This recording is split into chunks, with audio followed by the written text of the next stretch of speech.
Bonjour à tous, ici Mademoiselle Juridique. Aujourd'hui, on aborde un sujet qui revient toujours après les élections, les résultats présidentiels. Qui est habilité à annoncer quoi? Combien de jours le gouvernement a-t-il pour rendre les résultats? Mais surtout, que faire face aux annonces non officielles sur les différents réseaux sociaux ou les pages individuelles? Parce que oui, des jeunes sont partis en prison pour avoir partagé des résultats qu'ils croyaient vrais. On fera le point, on sensibilise, on clarifie et surtout, restez avec moi. La loi qui régit les élections au Cameroun est le code électoral. Selon ces différents articles, c'est le Conseil constitutionnel qui arrête et proclame les résultats de l'élection présidentielle dans un délai maximum de 15 jours après la date de clôture du scrutin. Le processus légal de remontée des résultats est à peu près le suivant. Chaque bureau de vote prépare un procès verbal des opérations du vote. Ce procès verbal doit être transmis par la commission locale de bureau de vote à la commission départementale de supervision ou communale selon les cas. Puis, la commission départementale transmet ses travaux à la commission nationale de recensement général des votes, toujours dans un délai de 72 heures, si je ne me trompe pas. La commission nationale dispose alors de quelques jours pour procéder au dénombrement général des votes à partir du procès verbaux et des pièces annexes, puis transmet son rapport au Conseil constitutionnel. Après cela, le Conseil ferme le processus, vérifie, régularise et proclame officiellement les résultats. Personne d'autre ne peut légalement le faire. Parlons un peu de ce qui se passe juste après le vote. Dès la fermeture des bureaux de vote, on entre dans la phase de dépouillement local. Comptage manuel dans chaque bureau, établissement du procès verbal. Les PV sont affichés dans les bureaux de vote. Cela fait partie de la transparence. Le public peut voir les chiffres par bureau de vote. Cependant, ces chiffres affichés restent locaux. Ils ne constituent pas le résultat national officiel. Ensuite, la phase de transmission que j'ai déjà décrite plus haut s'applique.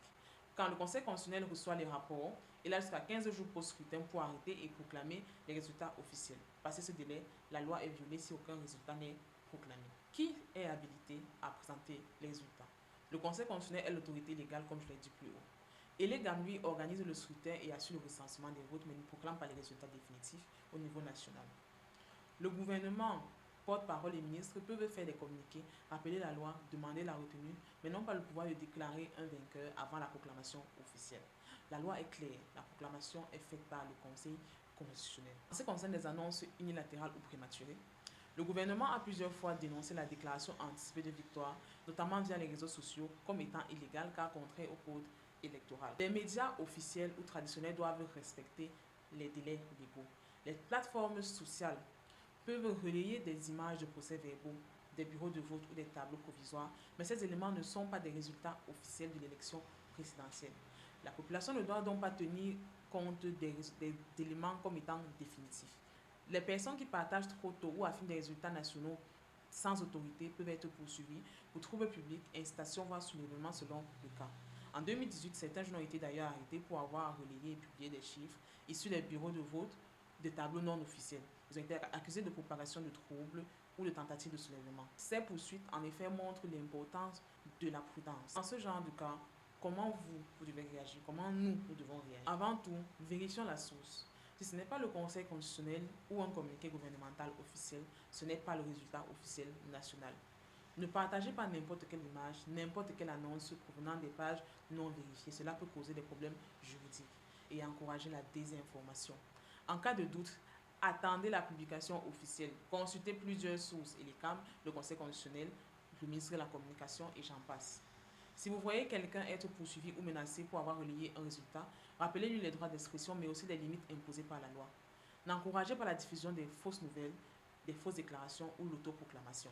Les résultats présidentiels au Cameroun ne sont pas quelque chose qu'on invente, qu'on proclame soi-même au gré des réseaux sociaux ou de son émission. La loi est claire, seule une autorité peut arrêter et proclamer les résultats officiels dans un délai bien précis. La population doit rester vigilante, ne pas céder aux annonces prématurées, souvent propagées avec de mauvaises intentions ou des erreurs. Si vous voulez être informé de façon fiable, prenez le temps d'écouter les discours officiels. Si la vidéo t'a plu, je te dis à très bientôt pour une nouvelle vidéo.